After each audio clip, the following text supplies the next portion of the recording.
versículos del 1 al 11. Y vamos a decir amén si lo tenemos. Amén. Yo inicio el verso 1, ustedes el verso 2, sucesivamente así hasta que todos leamos el verso 11 de Mateo 21. Y dice así la palabra del Señor. Cuando se acercaron a Jerusalén y vinieron a Betfagé, al monte de los olivos, Jesús envió a 2 de sus discípulos, diciéndoles: id a la aldea enfrente de vosotros, y luego hallaréis una asna atada y un pollino en ella. Desatadla y traedla.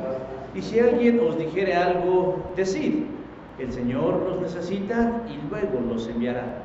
Todo esto aconteció para que se cumpliera lo dicho por el profeta cuando dijo: Decid a la hija de Sión: he aquí tu rey viene a ti, manso y sentado sobre un asna, sobre un pollino, hijo de animal de carga. Y los discípulos fueron e hicieron como Jesús les mandó. Y le trajeron el asna y el pollino, y pusieron sobre ellos sus mantos, y él se sentó encima. Y la gente que era muy numerosa, tendía sus mantos en el camino, y otros cortaban ramas de los árboles y las tenían en el camino. Y la gente que iba adelante y la que iba detrás aclamaba diciendo: Hosana al Hijo de David, bendito el que viene en el nombre del Señor, Hosana en las alturas. Cuando entró él en Jerusalén, toda la ciudad se conmovió diciendo: ¿quién es este? Todos. Y la gente decía: este es Jesús el profeta de Nazaret de Galilea. Amén. Pueden tomar sus lugares. Es más fresca esta parte que esta parte. Sí, porque veo más gente esto de lo que entonces, ahora que pongamos un aire acondicionado, vamos a poner todos los días van a venir para acá. Filipo II, rey de Macedonia y papá de Alejandro Magno, llegó a tener un imperio poderoso que además crecía de manera progresiva. Los griegos, quienes eran sus vecinos, lo veían como una amenaza. Por lo tanto, los de Atenas y los de Tebas decidieron unir sus fuerzas para hacerle frente. Y pelearon contra Filipo II de Macedonia en un lugar llamado Queronea, en el año 338 antes de Jesucristo. Pero Filipo II derrotó a ese ejército combinado y se convirtió en el principal poder de Grecia. Ante su victoria, quiso hacer su entrada a la ciudad de manera fastuosa y llena de vanagloria. Quiso perpetuar el momento y mandó a grabar monedas conmemorativas para que la gente siempre lo recordara y venerara al gran conquistador. Yo me pregunto, ¿usted sabía eso?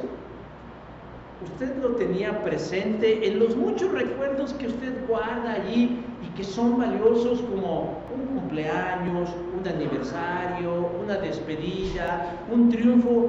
¿Usted se acuerda de Felipe II de Macedonia diciendo: sí, cómo no, el que le ganó a los de Tebas y a los de Atenas? ¿Verdad que no? ¿Verdad que ni sabíamos ni estábamos enterados? No que no nos importara, porque tampoco vamos a ser descorteses. Pero lo cierto es que el triunfo o los triunfos de Felipe II de Macedonia sobre los griegos, sobre los sirios, sobre los demás pueblos que le rodeaban, pues no guardan un lugar muy especial en nuestros recuerdos. Dudamos que realmente alguien, a diferencia de un historiador, que cuando lo requiere vaya al dato para traerlo a su memoria. Lo cierto es que la gran mayoría de nosotros o lo ignorábamos, o si alguna vez nos lo dijeron, pues simple y llanamente lo olvidamos. En contraste, en la memoria colectiva de todos aquellos que hemos vivido en una cultura influenciada por el judio-cristianismo, es decir, no necesariamente tenemos que ser evangélicos para saberlo, tenemos presente, queriendo o no, la entrada triunfal de Jesús a Jerusalén. Aunque nos declaráramos ateos gnósticos, herejes, creyentes, consagrados de cualquier credo, pero hemos estado en una cultura influenciada por el judio-cristianismo, tenemos presente el Domingo de Ramos, la entrada triunfal de Jesús a la ciudad de Jerusalén. Tal vez desconocemos los detalles, conocemos algunas implicaciones, pero podemos traer a nuestra memoria a ese Jesucristo montado sobre un burrito y alrededor de él palmas ondeando en señal de reconocimiento. Se va acercando el final del ministerio de Jesús en la tierra. Ya han sido 3 años y medio aproximadamente muy provechosos, pero no hay plazo que no se cumpla, y lo inevitable por lo que Jesús vino a este mundo está por cumplirse: entregar su vida en sacrificio en una cruz por el perdón de los pecados.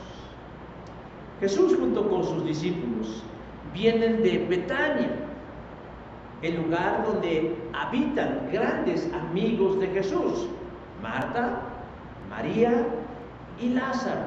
Juan 12 del 1 al 12. Allí Jesús fue simbólicamente ungido y consagrado para el cumplimiento de su sacrificio. Ahora va camino a Jerusalén durante la celebración de la Pascua. Pero justo antes de llegar a Jerusalén hacen una parada estratégica en el poblado de Betfagé, junto al Monte de los Olivos, verso número 1.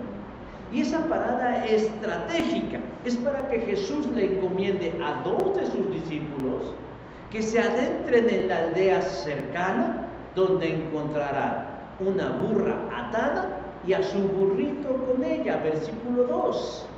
¿Para qué? ¿Qué pretende hacer Jesús con esos 2 animales?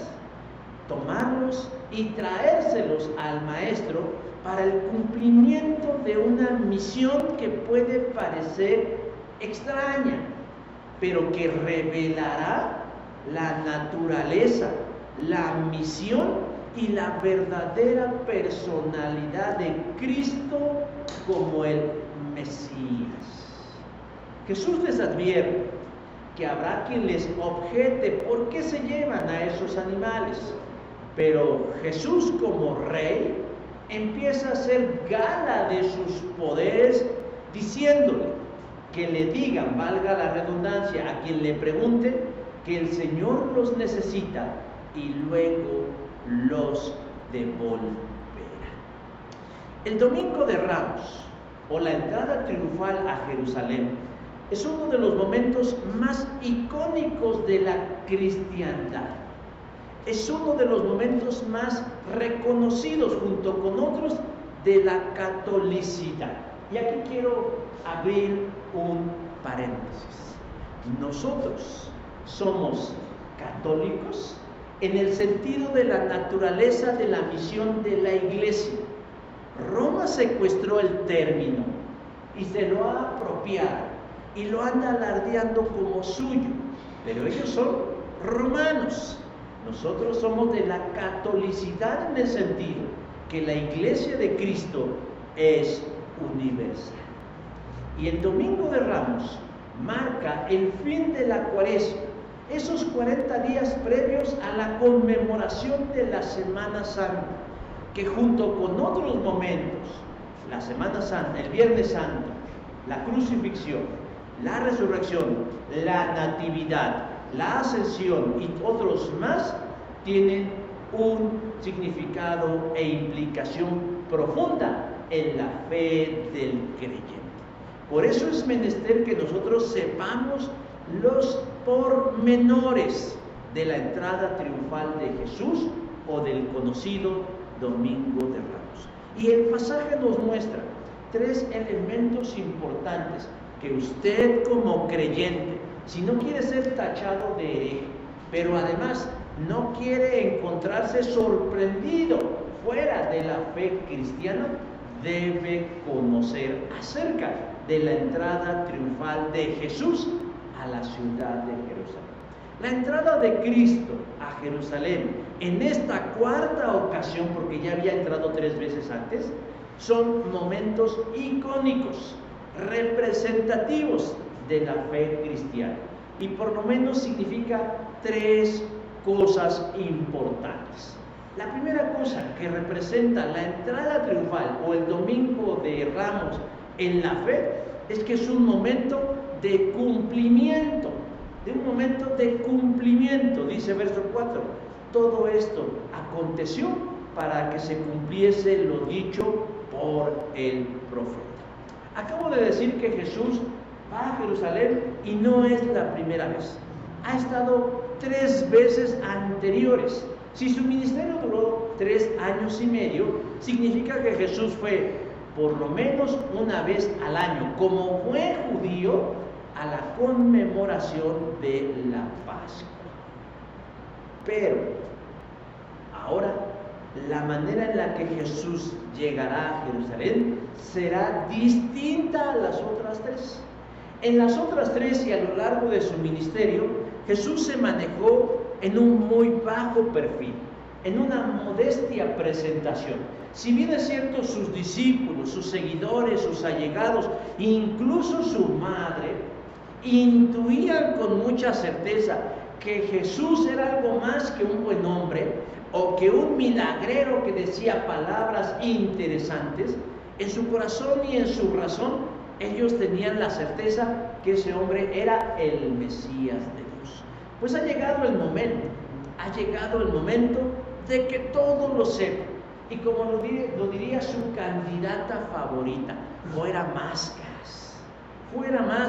porque ahora sí todos sabrán quién es Jesús. Jesús va con determinación, va con decisión, va con aplomo a hacer público a la ciudad de Israel que Él es el Mesías de Dios. ¿De qué manera? Entrando a la ciudad de una manera triunfante, pero de una manera que todos los que están allí lo entendieran. ¿Cómo dice el refrán?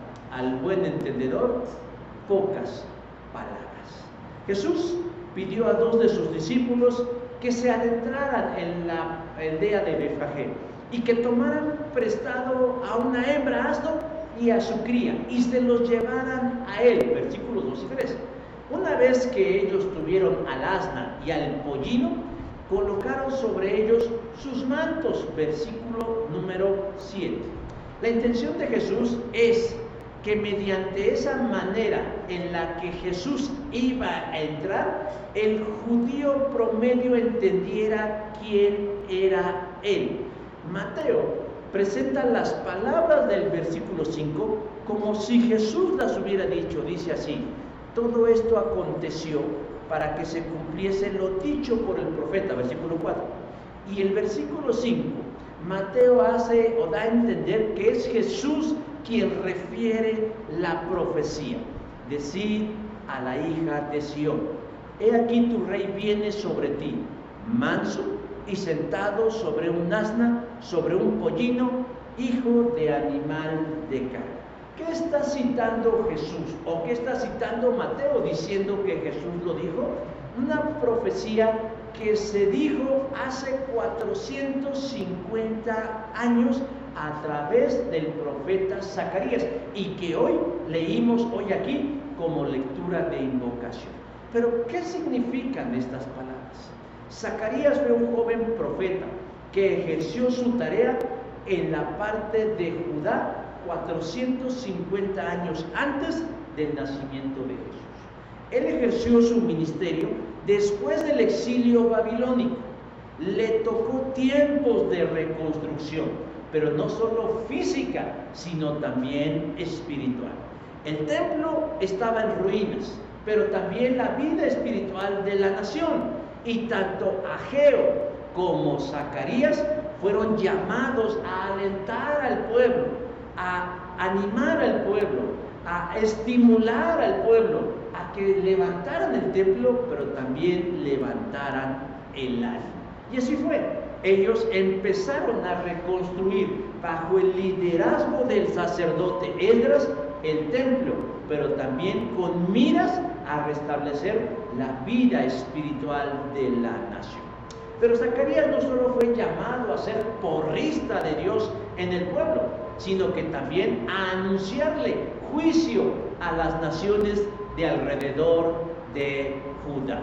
Cuando Dios traía a Israel a juicio, lo hacía para restauración y libertad, y utilizaba a las naciones de su alrededor, Siria entre ellos. Pero una vez que Dios restauraba a su pueblo, Dios traía juicio sobre aquellas naciones que habían oprimido a su pueblo, Siria entre ellos. Por eso, Zacarías, capítulo 9, verso 1 dice: la palabra de Jehová está en contra de Adrak. ¿Quién es Adrak? Es el pueblo sirio. Y entonces ahí Zacarías, como hilo de media que se va con todo, hablando acerca del juicio que Dios traería sobre esa nación que había oprimido a Israel. Las palabras que Zacarías estaba anunciando se cumplieron en el futuro con Alejandro Magno, tan solo entre 150 o 200 años después.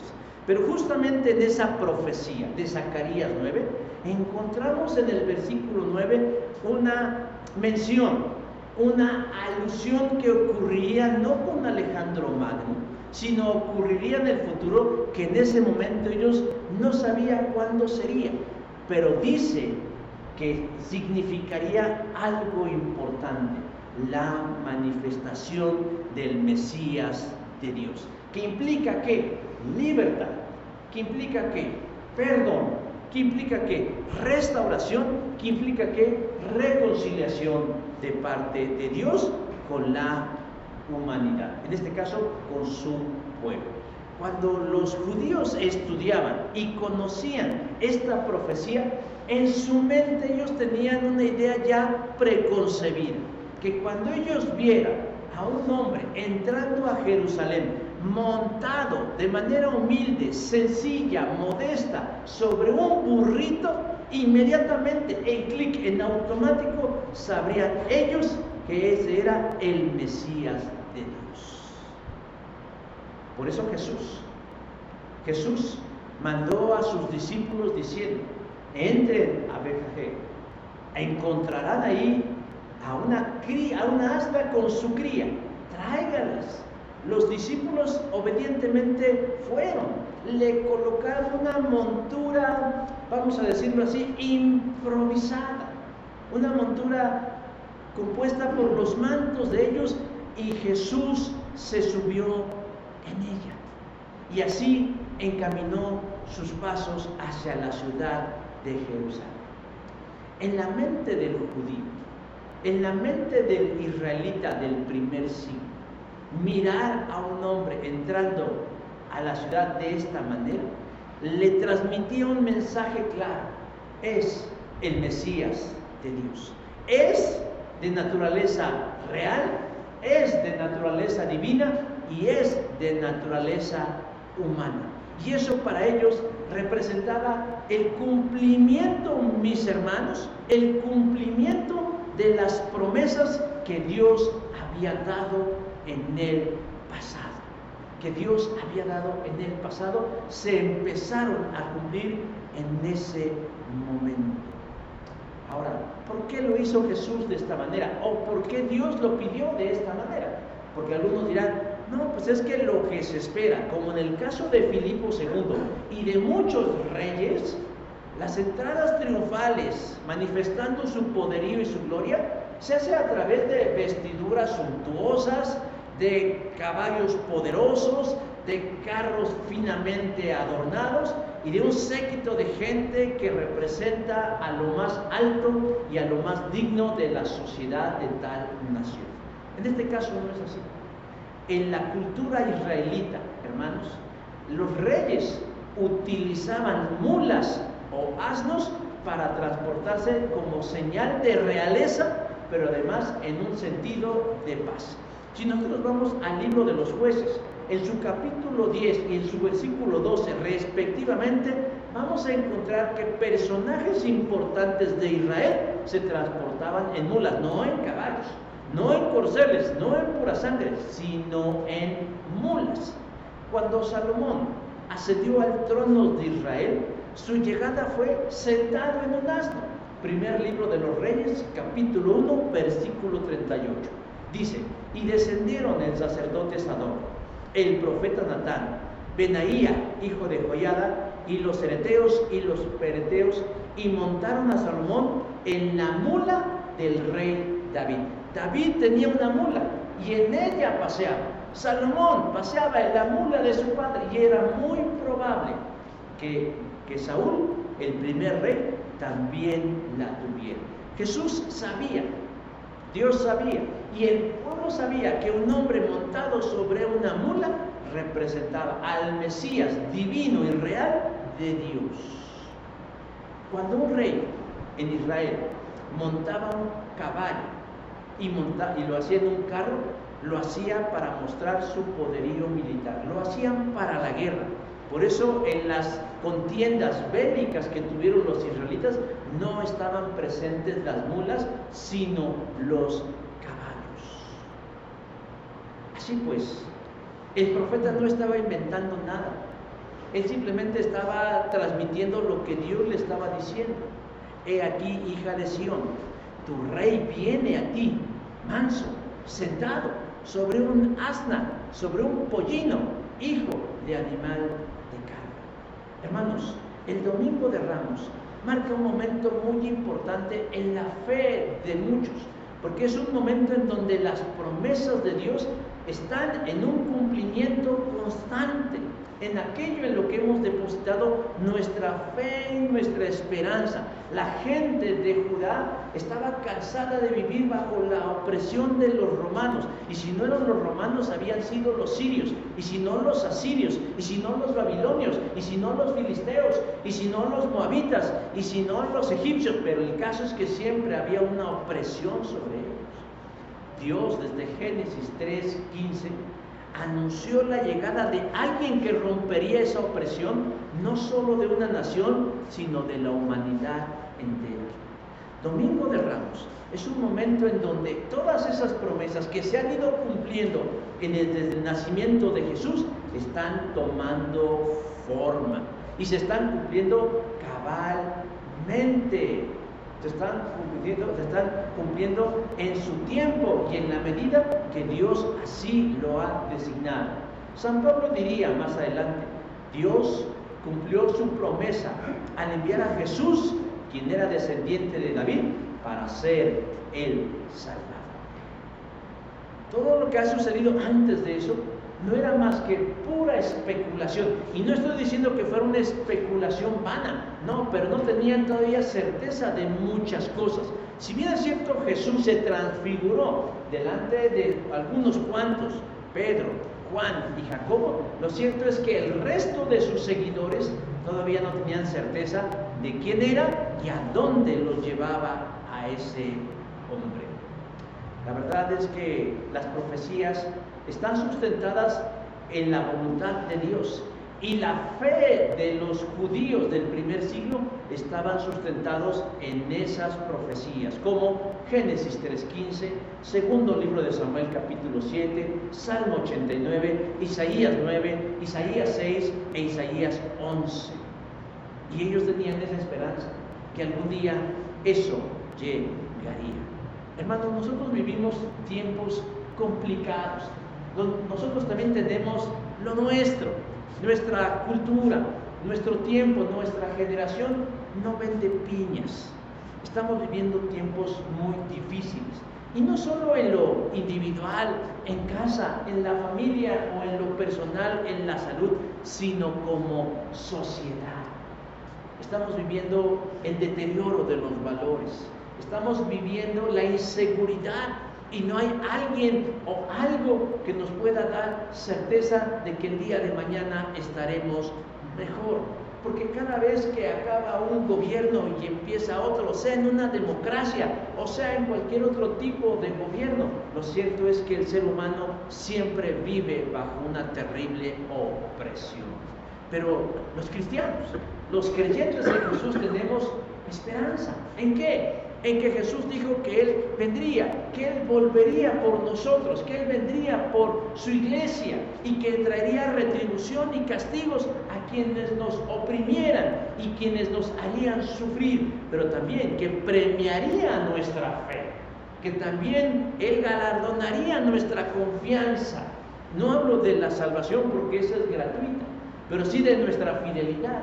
Y a veces lo único que nos sostiene es la fe y la esperanza. Bueno, Domingo de Ramos, hermanos, debe ser una inspiración para nosotros, que así como en ese momento para el pueblo de Judá empezó el cumplimiento de su liberación, así nosotros debemos estar atentos, que en el momento menos esperado, las profecías que faltan por cumplirse se cumplirán, y nuestro corazón debe llenarse de confianza, de certeza, pero además de alegría. La guía Holman afirma que en el Antiguo Testamento hay 160 profecías acerca del Mesías y que todas se cumplieron en la persona de Jesús. Jesús vino a algo más grande que restaurar nuestra confianza particular. Él vino a que fuera posible que tuviéramos paz con Dios a través del perdón de nuestros pecados, a través de la reconciliación en su muerte en la cruz del Calvario. Jesús dijo en Juan 10:10, yo he venido para que tengan vida y para que la tengan en abundancia. Así pues, mis hermanos, el Domingo de Ramos es un momento del cumplimiento de las promesas de nuestro Dios. El segundo elemento que vemos en el Domingo de Ramos como momento importante es que es un momento de reconocimiento. Versículo 9 dice, Hosana al Hijo de David. Los discípulos le llevaron a Jesús el asna y su cría, le pusieron sus mantos en el lomo y Jesús se montó en ellos, o más bien se montó en el pollino. ¿Para qué llevaban entonces a los dos animales? Ustedes se han preguntado eso. ¿Por qué hacen referencia entre la mamá y el pollino? ¿Cuál es el punto a tratar?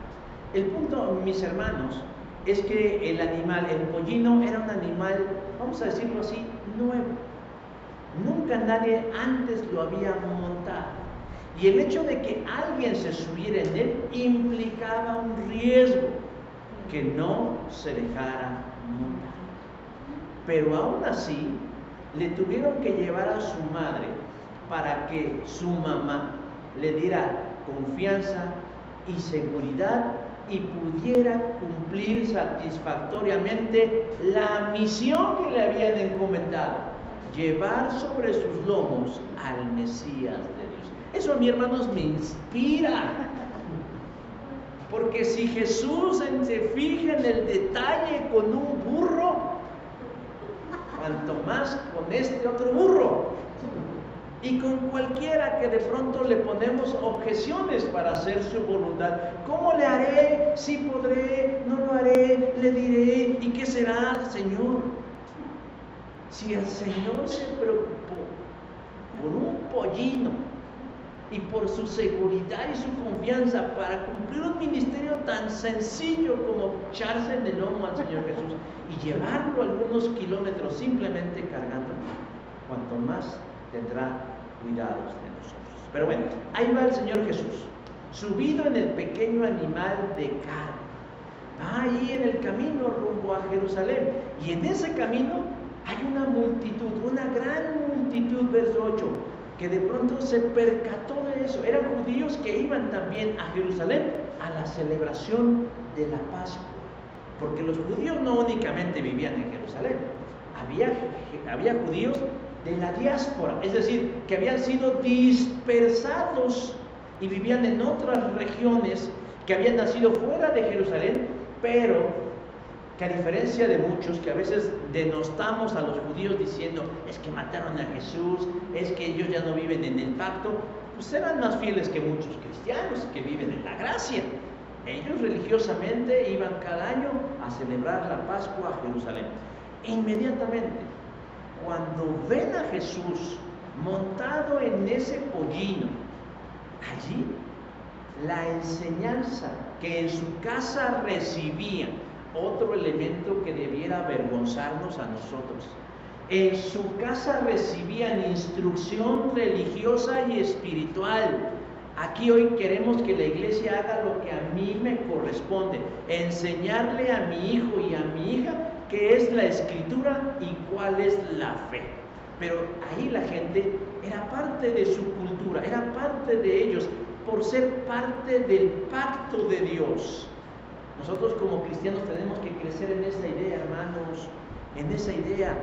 La iglesia no es venir a misa y escuchar a un loco hablar, es pertenecer, es demostrar que pertenecemos al pacto, a la alianza de Dios. Esa es la iglesia, y de eso van a dar cuentas. No nos va a mandar Dios al infierno, pero sí les va a pedir cuentas. ¿Hicieron las obras de la ley de Cristo? ¿Cumplieron las obras de la ley de Cristo? Como enseñarle a tu descendencia el camino de la fe, como ser parte de tu congregación, de tu cajal, de tu congregación, de tu iglesia, en servicio y amor para alabanza y extendimiento del reino. Muchos están en contra de eso y dicen, no, es que la salvación es por gracia. Estamos hablando de la salvación, pero yo estoy hablando de la justificación.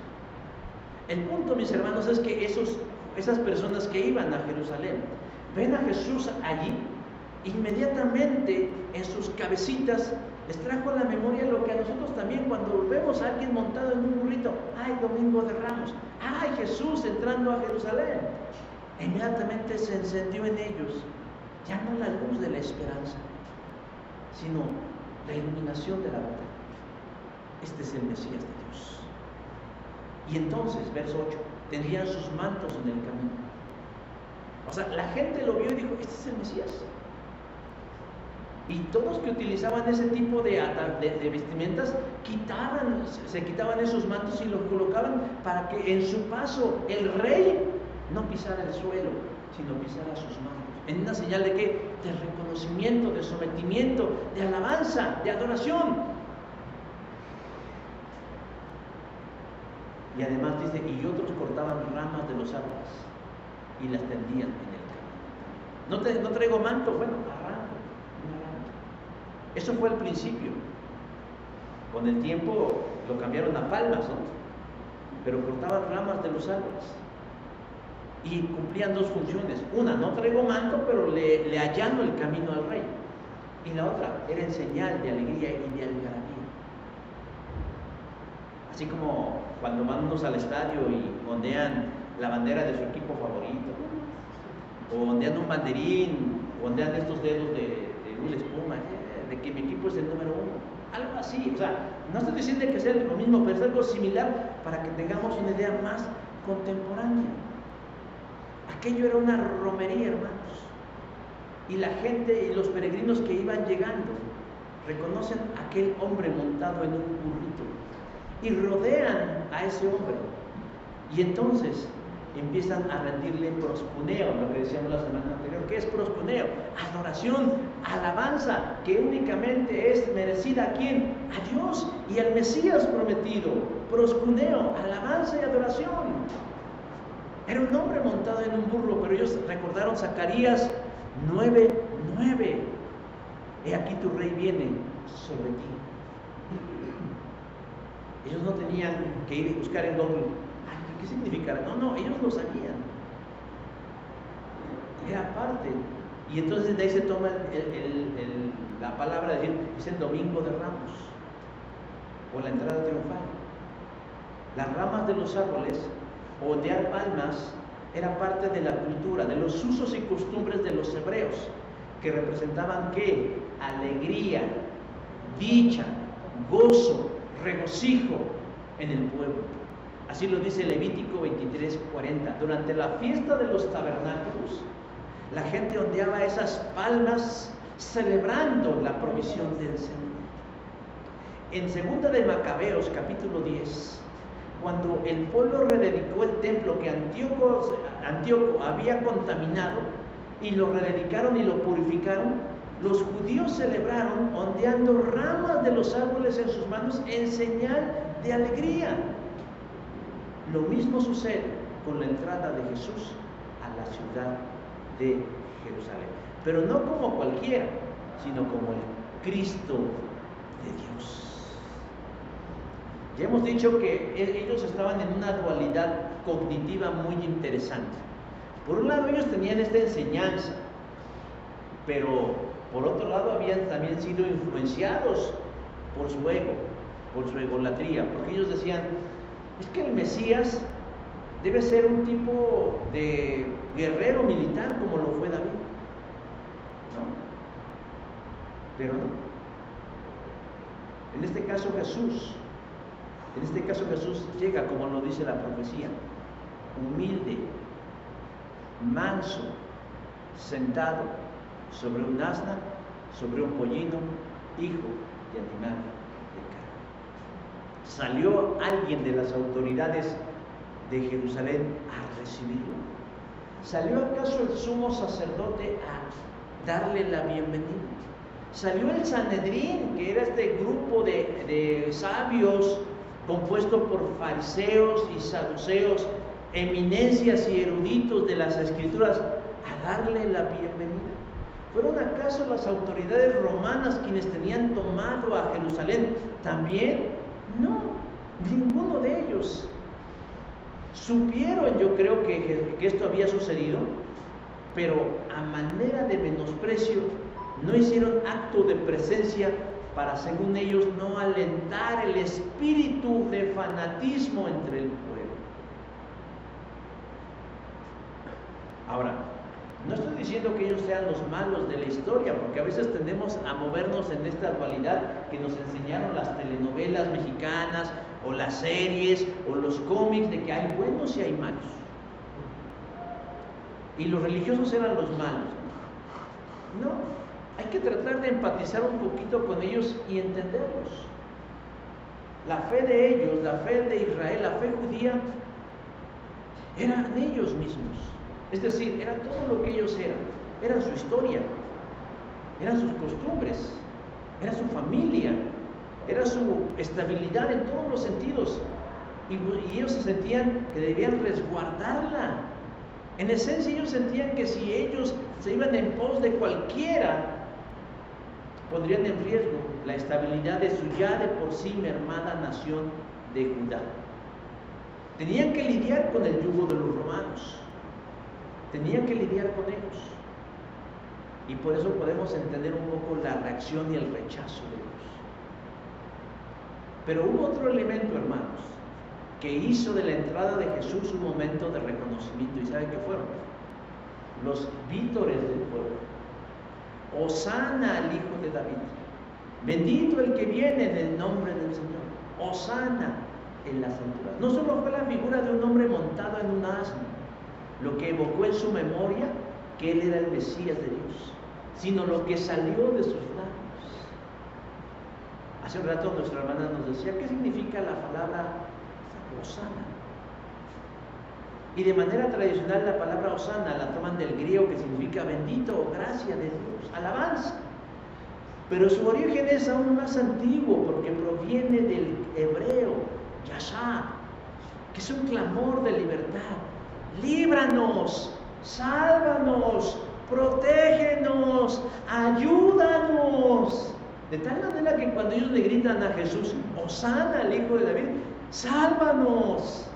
En ese momento es como encontrar el momento de decir, estamos bajo una terrible opresión, en este caso de los romanos. Ayúdanos. Ven a mí, mi ayuda. ¿Están alabando al Señor? Sí, pero primordialmente le están pidiendo, le están suplicando encarecidamente que haga algo por ellos.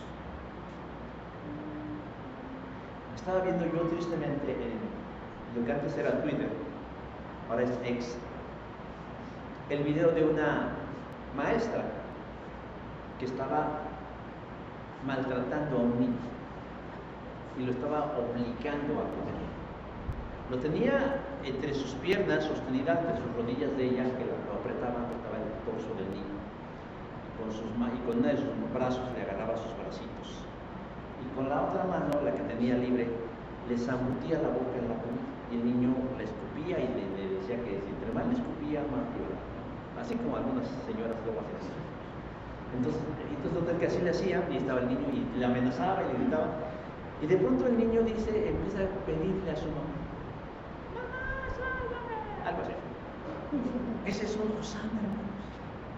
Alguien que me pueda ayudar, alguien que me libere de esta situación que me está haciendo sufrir.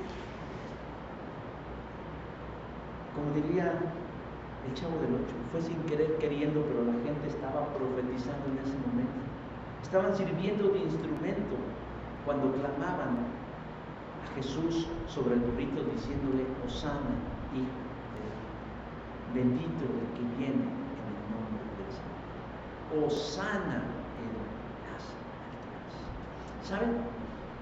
Hay quienes creen que Jesús fue un mero hombre, fue una mera persona. Y eso tiene que ver con una herejía que ¿cómo se puede decir? Que se denunció y se descartó en el siglo III o siglo IV, que es el nestorianismo. Decir que Jesús fue una mera persona. Y eso es lo que algunos hoy en día les ponen los pelos de punta con la serie de The Chosen, que presentan a Jesús como un muy buen hombre, pero no lo presentan como Dios, porque Jesús es Dios y es el único que podía resolver el problema de la humanidad. Sálvanos. Es una mezcla entre adoración y un clamor por la libertad. La multitud que rodea a Jesús ha abierto sus ojos espirituales y descubren a ese hombre que es el único capaz de traerles la tan anhelada libertad y restauración que han estado esperando. ¿Saben qué es lo paradójico del caso? Es que muchos de los que aclamaban a Jesús en esa hora estarían días después en el patio del procurador Pilatos gritando algo diferente a la misma persona: crucifica. Mateo 15:3. Pero así era necesario que sucediera. En ese momento la gente vio a Jesús como su Salvador, ya no como un líder militar o como un revolucionario, sino como el Mesías, el Cristo de Dios. San Pablo lo esclarecería años después cuando diría: nadie puede decir que Jesús es el Señor, excepto si posee el Espíritu Santo. 1 Corintios 12:3. Así que si usted ve a Jesús más que un simple profeta o un gran maestro, lo ve como el medio, lo ve como el recurso divino, como Dios mismo encarnado, es porque el Espíritu Santo vive en usted. ¿Cuántas veces no hemos querido estar seguros de que estamos en el camino correcto? ¿Cuántas veces no nos hemos hecho pedazos la cabeza pensando si esto que voy a hacer es de Dios o no?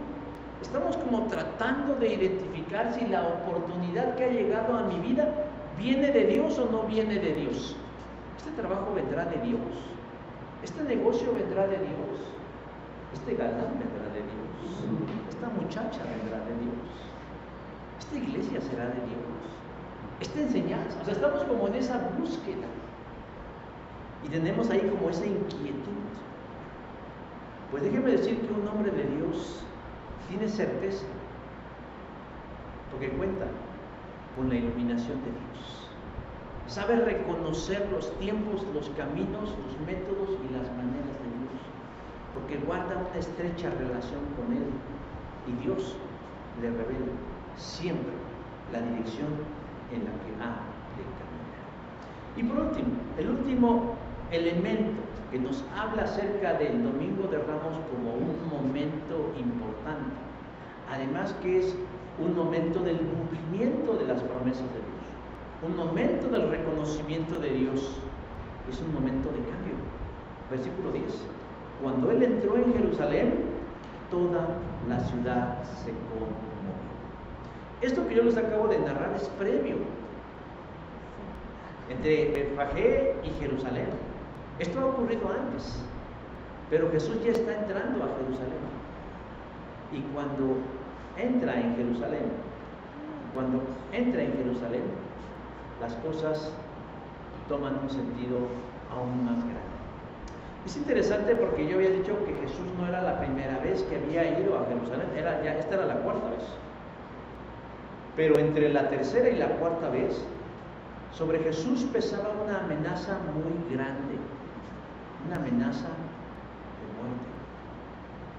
Los judíos religiosos, con el sumo sacerdote, temerosos de la desestabilización de su fe, han conflotado para intentar en contra de la vida de Jesús.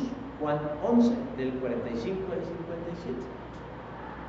Pesa sobre Cristo como la espada de Damocles una amenaza de muerte.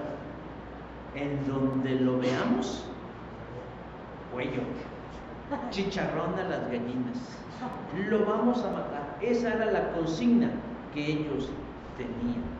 O sea, veamos hasta dónde los llevaba su pecado.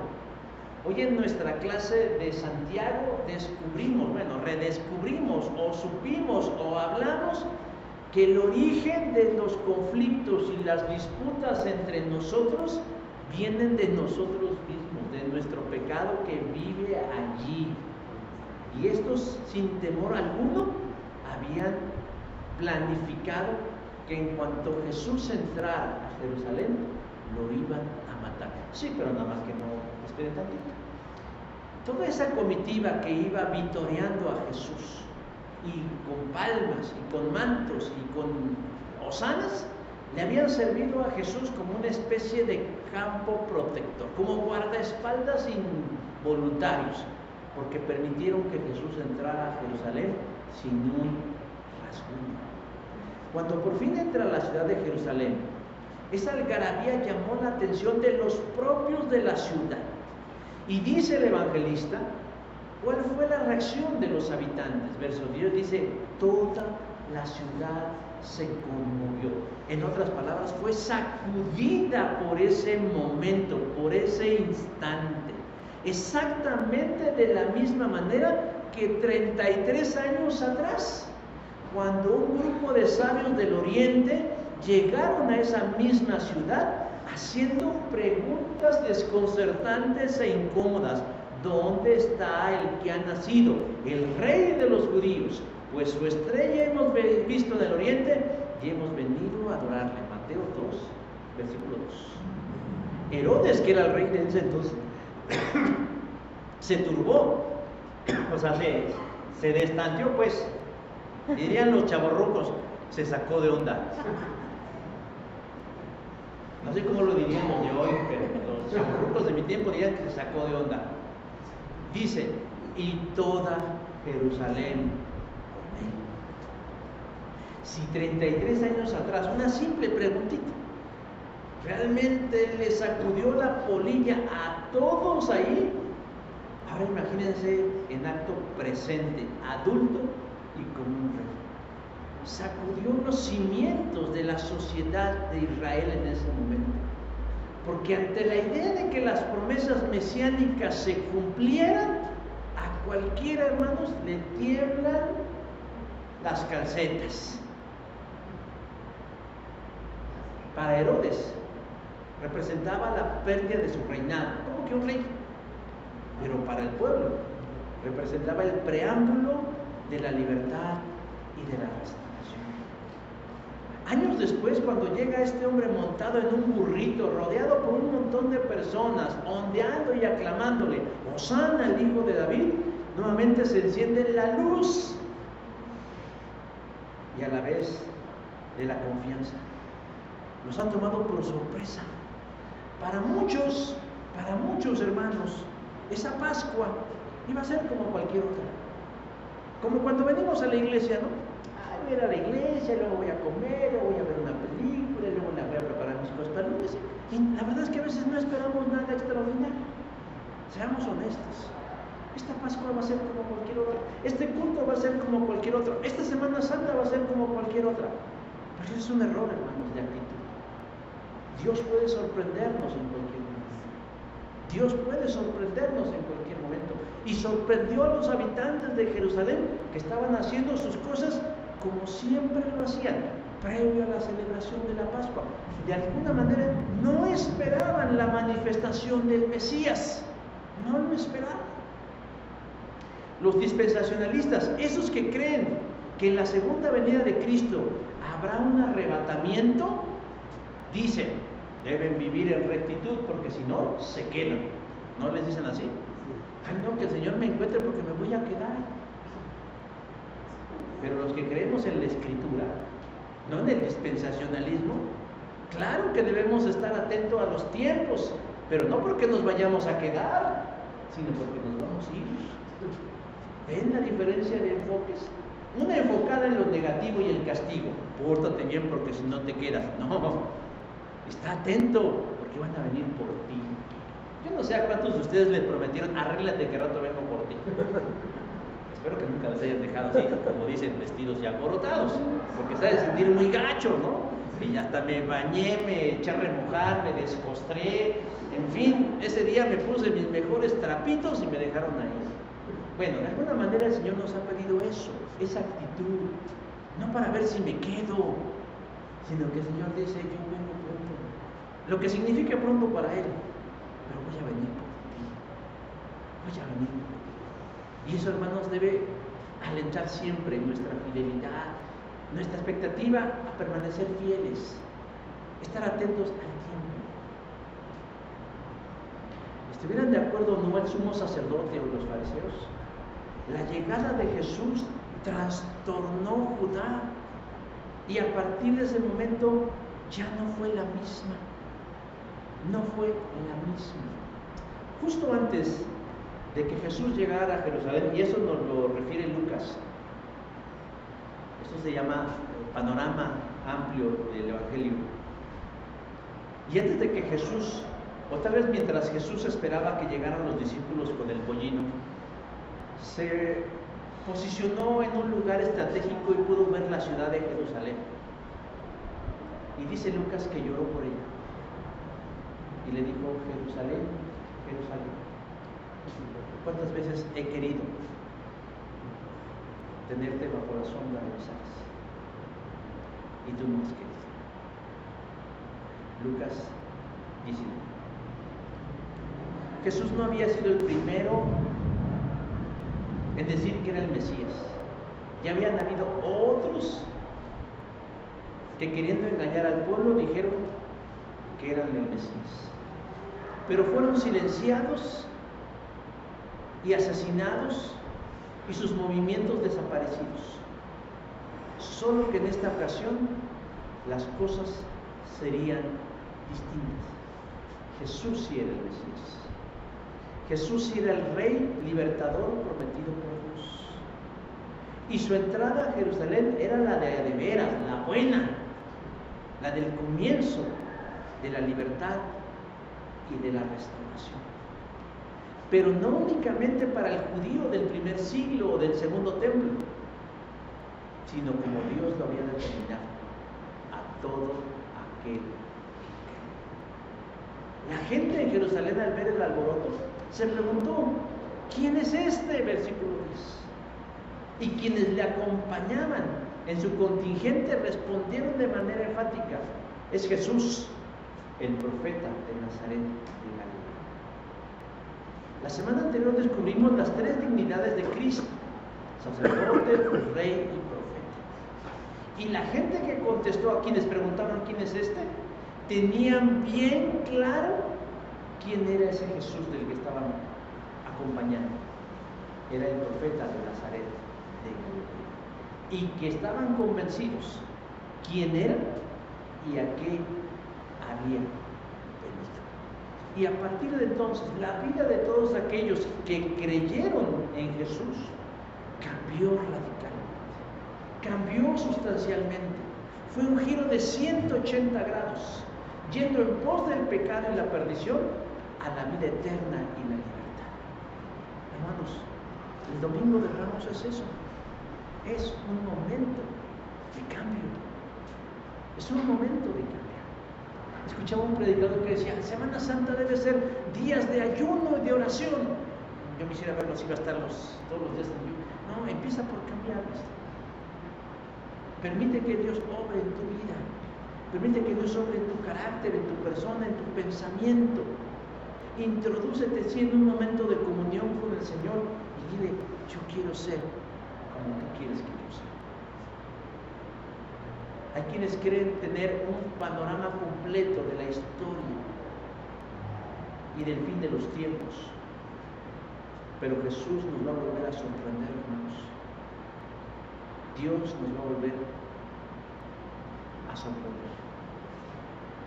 Desde que Jesús llega a nuestra vida, podemos decir con certeza y seguridad que nuestra vida no ha sido la misma. Amén. El Domingo de Ramos es mucho más que una fecha en el calendario litúrgico del cristianismo. Es el inicio, es el marco del momento cumbre de la misión de Cristo en la tierra, la cruz del Calvario. Pero el trabajo de Jesús fue mucho más allá de expresar verdades profundas y de otorgar sanidades físicas. Tiene que ver con la reconciliación de uno con Dios. Tiene que ver con el perdón de nuestros pecados. Y tiene que ver con la libertad de las consecuencias de la justicia divina. Tiene que ver con todo eso, hermanos. Con ideales más grandes, con situaciones más amplias y con bendiciones más profundas. Yo por eso, hermanos, hoy en esta hora les quiero animar a que los días que están por venir no sean simplemente días en los que no voy a trabajar, o que me los dieron porque es parte de un calendario, o porque simplemente así nos lo dicta una tradición, sino que sea una semana o días de mucho provecho en el Espíritu, que sea muy bendecida en su relación con Dios y con Cristo. Y yo les aseguro que verán grandes cambios en sus vidas, no solo en su economía o en sus relaciones personales, sino en lo particular, en la paz que su mente y su alma muchas veces están necesitando. El Domingo de Ramos es un momento para iniciar una profunda transformación en nuestras vidas, en Jesucristo y en Dios Padre. Amén.